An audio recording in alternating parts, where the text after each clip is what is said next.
In this lecture, we're going to learn about getters that double as setters. And these are functions you can set up to do the same job in one go. They are going to work as functions to read stuff from the class, but they can also be used to write things into the class.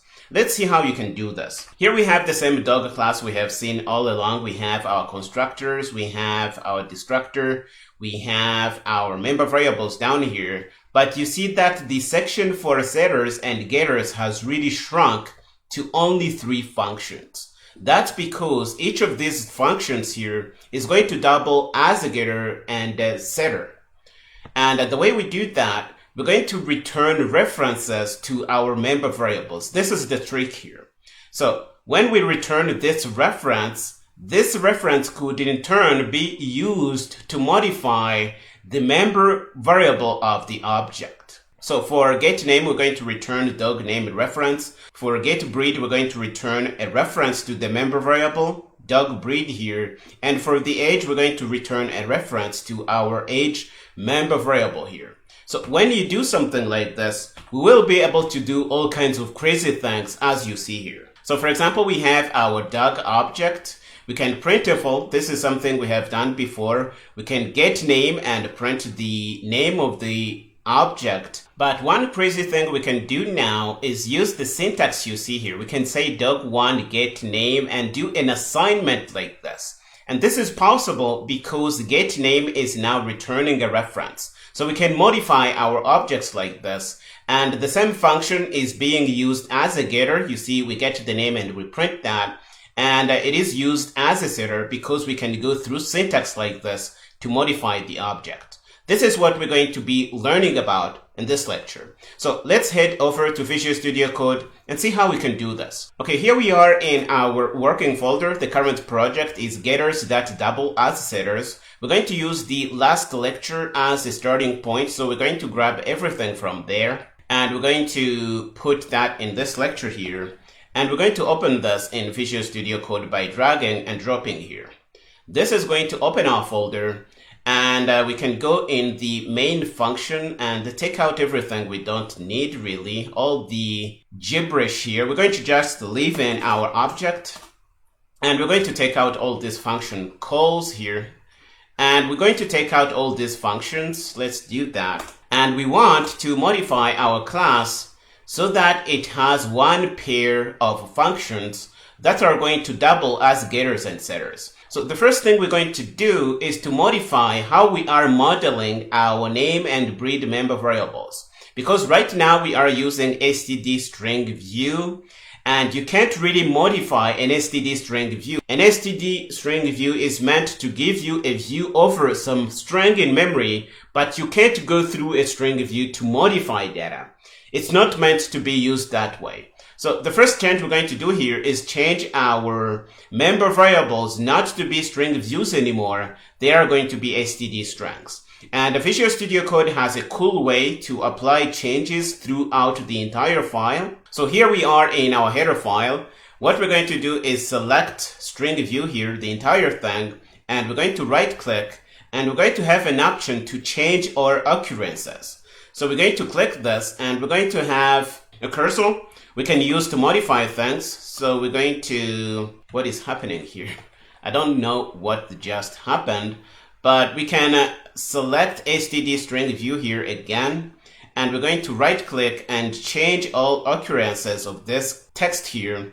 And we're going to have a cursor, which is going to be allowing us to change the text for that thing we just selected here. So we're going to say std string, and we're going to change that to std string.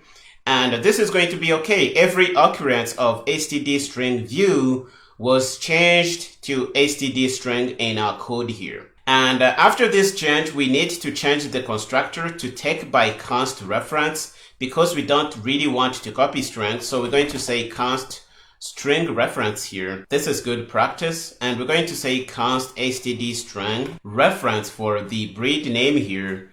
We don't care about the age parameter because it is an integer, so it's easy to copy and cheap. So we're going to leave it like that. But we can go in the CPP file and apply the same changes here. So Let's shrink this a little bit. We can't. We're going to change the parameters to const std string reference, but first we need to change string view to string. We're going to select this. We're going to right click. We're going to click on change all occurrences of this guy. We're going to delete it and we're going to change that to std string. And what we want to do now is to change this to be a const std string reference, because we don't want to copy our arguments. That's what we are doing here. We're going to say const std string reference for the parameters to our constructor. And now that we have these things and you see that the code seems to work, we are going to remove all the setters because we're going to be modifying them to use one set of functions. So we're going to remove the entire section for our getters and setters, and we're going to do the same in the CPP file. You see we have squiggly lines. We're going to comment out all this. You could remove this completely if you want, but we are just going to comment them out. This is going to work, and I want you to keep this as a reference because we're going to be contrasting this with what we are about to do now.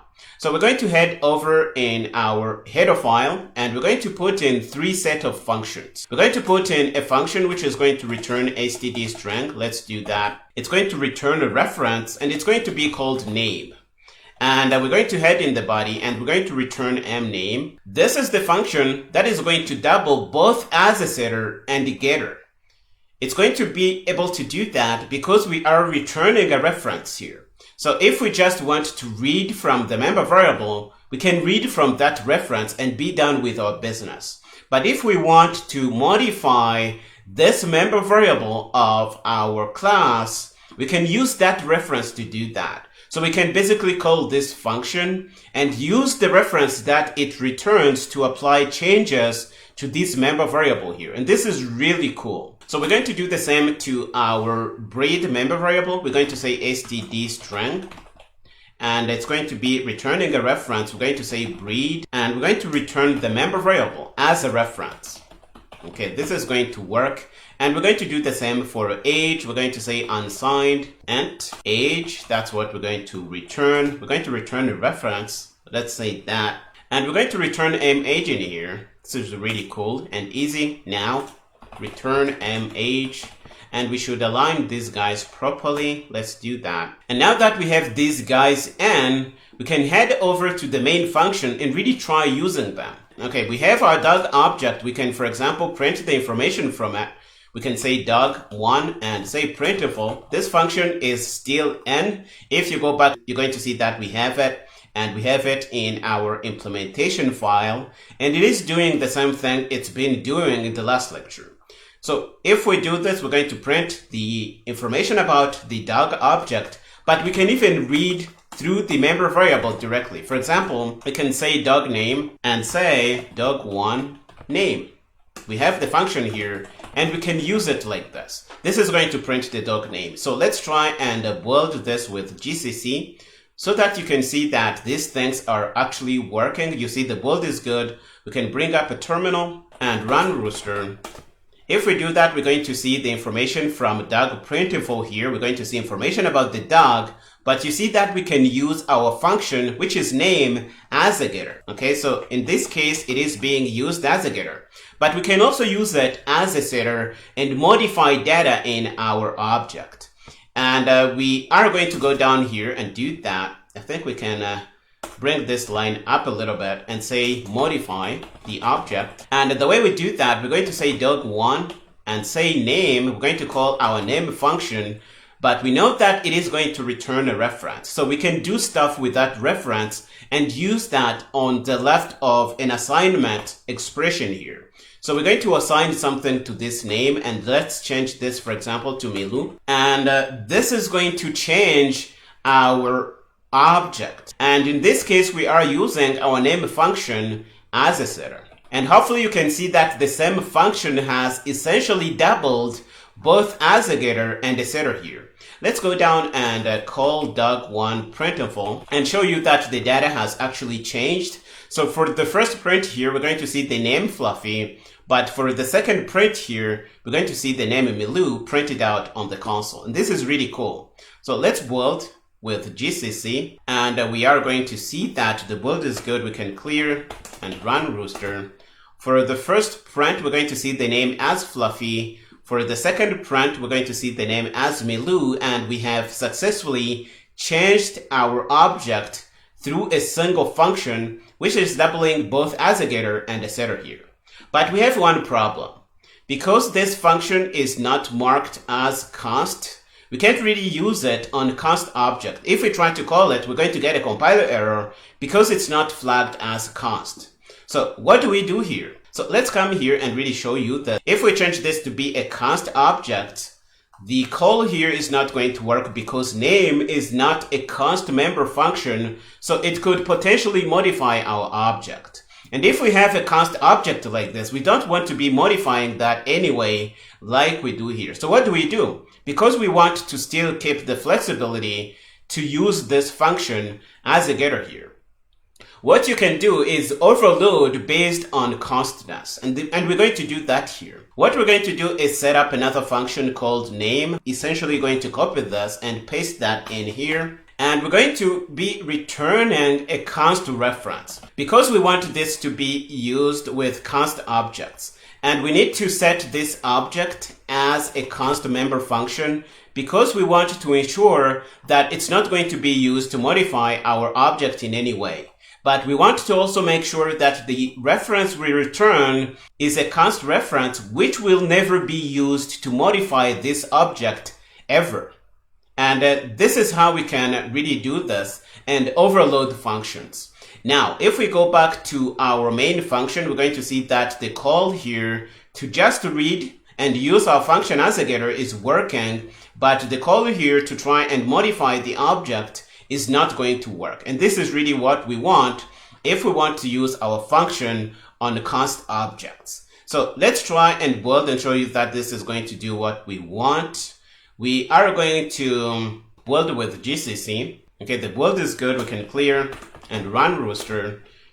We're going to see that the name is Fluffy, and the name is Fluffy because we didn't modify here because we are using a const dog object. Hopefully you can really see that overloading based on the constness of a function can really make your functions very flexible. The problem with this is that we are duplicating code here. You see, we basically have the same thing in the body of the functions, but this is going to make our class flexible. It's going to be basically usable both with const and non-const objects. Okay, what we just did here is referred to as const overloading. You are basically overloading based on the constness of a member function. And this is going to make your classes very flexible. They are going to be usable both with const and non-const objects. Now that we have this in place, we should implement the same logic on the breed and age functions. Let's do that. We're going to copy each of these functions and we're going to mark them as a const. Let's do that.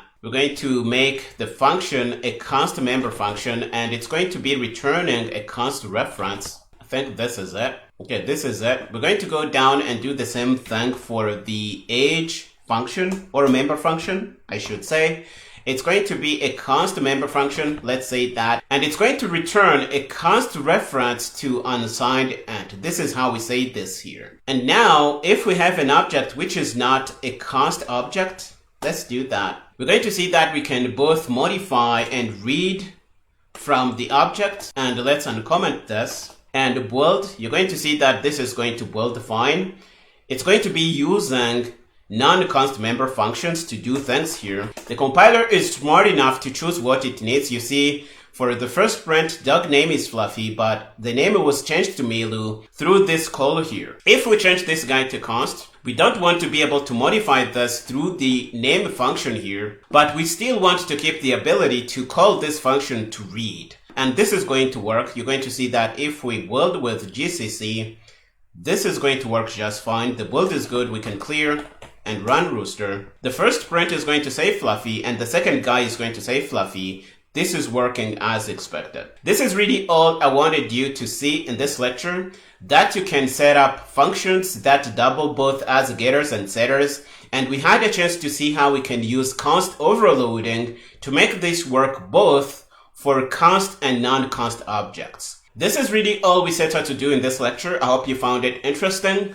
We are going to stop here in this one. In the next one, we're going to see how dangling pointers and reference can really be bad. Go ahead and finish up here and meet me there.